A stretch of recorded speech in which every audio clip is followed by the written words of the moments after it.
Today's documentary, The Black Monk of Pontefract, Britain's most violent poltergeist. Her scream tore through the silence of 30 East Drive. Not a scream of fear, but of pure, physical terror.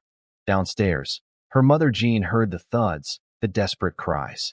But when she reached the foot of the stairs, there was nothing. No one. Just the lingering scent of decay and the chilling certainty that something in this house wanted them gone. This was not a ghost story. This was a war, and the Pritchard family were trapped on the front lines. From 1966 to 1969, their home became the epicenter of the most violent poltergeist activity ever documented in Britain. The story begins in the mundane. August 1966. The Pritchards moved into the three-bedroom semi-detached house, number 30, on a quiet, tree-lined cul-de-sac. It was a fresh start. Joe worked at the nearby Monkhill Glassworks. Jean kept a spotless home. The house was ordinary, but beneath the surface, something slept. Or waited. The first disturbance was almost polite. A gentle tapping on the walls. The family dismissed it as pipes settling. Then, the footsteps. Heavy, deliberate strides pacing the upstairs landing late at night. Joe would check, flashlight in hand, finding empty rooms, the air still and cold. Then, the whispers. Not words, but a sibilant hiss, like static, coming from the corners of rooms. Jean Pritchard would feel watched. Constantly. The back of her neck would prickle in the empty kitchen. Objects began to rebel. A porcelain figurine on the mantelpiece would be found on the floor, unbroken, as if placed there. The family joked nervously. They gave the presence a name, Fred. It seemed harmless. A playful ghost.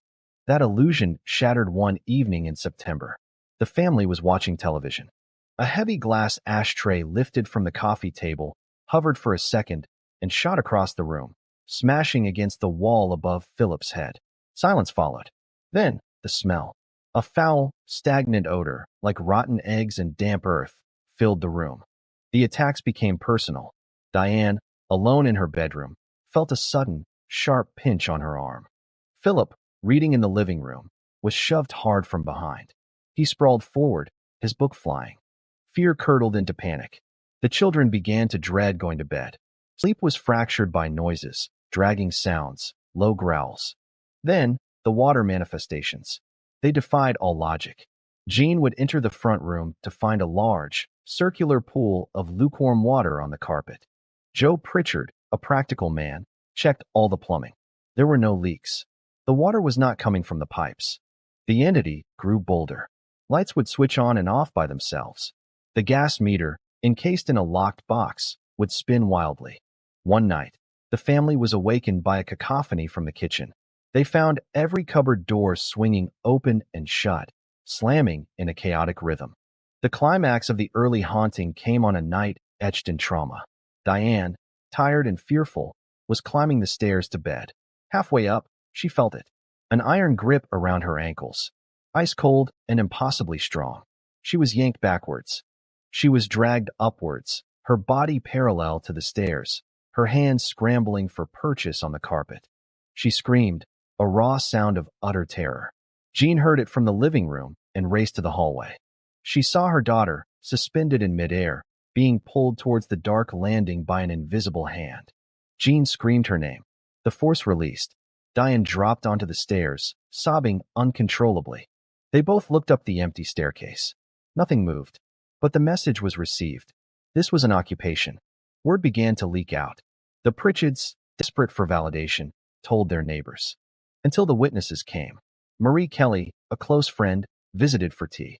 As she sat on the sofa, she watched, mesmerized and horrified, as a large pot plant in a heavy ceramic pot slowly rose 6 inches into the air.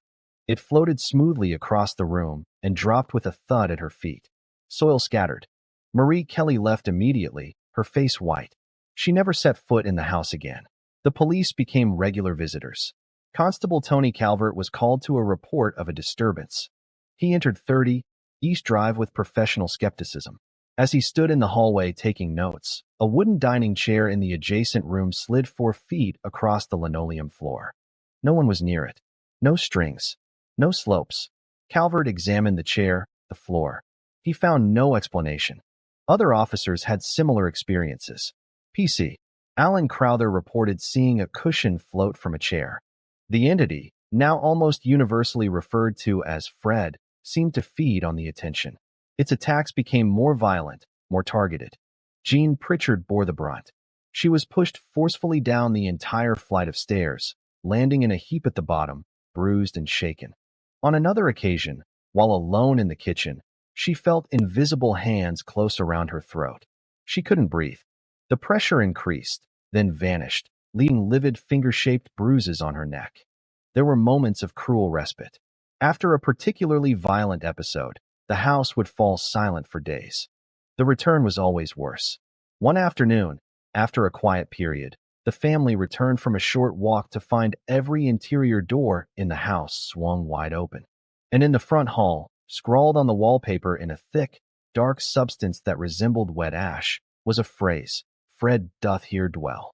Scientific investigation began in earnest. Dr. Vernon Harrison, a respected physicist and parapsychologist, was called in. He documented sudden temperature drops of 20 degrees Fahrenheit in sealed rooms.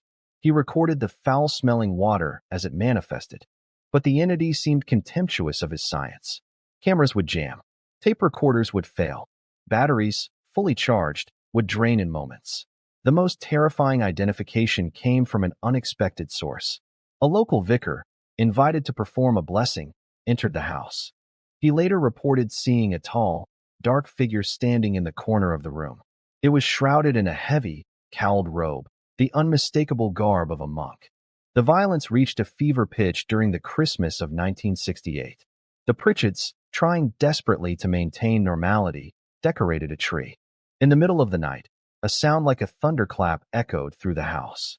They rushed downstairs to find the Christmas tree uprooted, thrown across the room, ornaments shattered.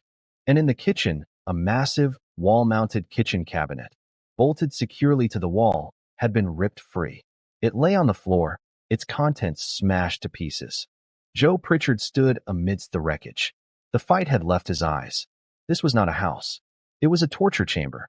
By the spring of 1969, the Pritchards were shells of their former selves. They made the only decision left. They would leave. In the summer of 1969, they packed a few essential belongings and walked out of 30 East Drive for the last time. They abandoned their home to the thing that had stolen it. But the haunting did not end with their departure. The next family to rent the house lasted only a few weeks. They reported identical phenomena. The house's reputation solidified. It stood empty for long periods, a local monument to fear. 30 East Drive still stands today. In a quiet house on a quiet street, one of Britain's darkest legends continues to dwell. And it has shown, with brutal clarity, that it is not afraid to make its presence known. Thank you for watching. If you enjoyed this documentary, please subscribe to our channel. We bring you fascinating documentaries on history, science, civilizations, mysteries, and the untold stories that shaped our world. Hit the subscribe button and the bell icon so you never miss a new release. See you in the next one.